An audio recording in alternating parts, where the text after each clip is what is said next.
কীভাবে আপনারা Annapurna status check করবেন।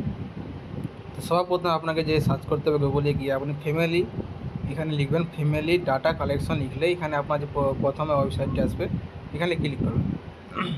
নিচে আসবে, নিচে আসার পর অ্যাক্সেস সিটিজেন পোর্টালে লগ ইন অপশানে ক্লিক করবেন। এখানে দেখছেন সিটিজেন অপশানে ক্লিক করার পর এখানে এরকম একটি অপশান আসবে অ্যাপ্লিকেশন লগ ইন। এখানে আপনার বলছে আপনার জেলা নির্বাচন করুন, তো এখানে আপনার ডিস্ট্রিক্টটি সিলেক্ট করে দেবেন, যেটা আমার ডিস্ট্রিক্ট আছে। এখানে আপনার নথিভুক্ত মোবাইল নম্বর, যে নম্বরটিতে রেজিস্টার করেছেন সেই নম্বরটি এখানে আপনাকে এন্ট্রি করতে হবে। তারপরে যে এখানে লেখা আছে 59, এখানে কত হচ্ছে 59 যদি হয় 59, তো এখানে আপনাকে এটি লিখতে হবে, তার রিকোয়েস্ট ওটিপি ক্লিক করতে হবে। চলো আমি করে নিই, তারপর দেখাচ্ছি। তো রিকোয়েস্ট ওটিপিতে ক্লিক করার পর এখানে ওটিপিটি এখানে ফিল করতে হবে। ওটিপিটি চলে এসছে, কোন ভেরিফাই অপশানে ক্লিক করতে হবে।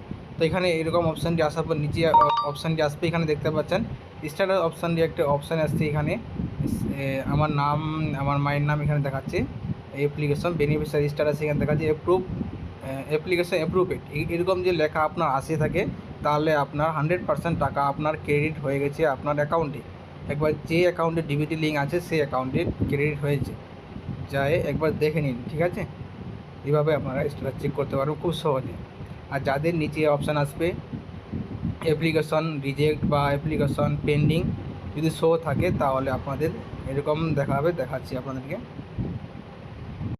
তো এরকম যদি আপনাদের দেখায় অ্যাপ্লিকেশন রিজেক্টেড, তাহলে বুঝে নিতে হবে আপনাকে ফের নতুন করে অ্যাপ্লিকেশন করতে হবে। তো বর্তমানে এখন যে সিস্টেমটি আছে অ্যাপ্লিকেশন নতুনভাবে করা যাচ্ছে না। তো নতুনভাবে করার জন্য আপনাকে যে করতে হবে, অ্যাপ্লিকেশন রিজেক্ট হয়ে গেলে আপনাকে যেতে হবে ব্লক এসডি অফিসে গিয়ে আপনাদের নতুন করে এখানে ফর্মে দরখাস্ত দিতে হবে, তারপরে আপনি নতুনভাবে অ্যাপ্লাই করতে পারবেন।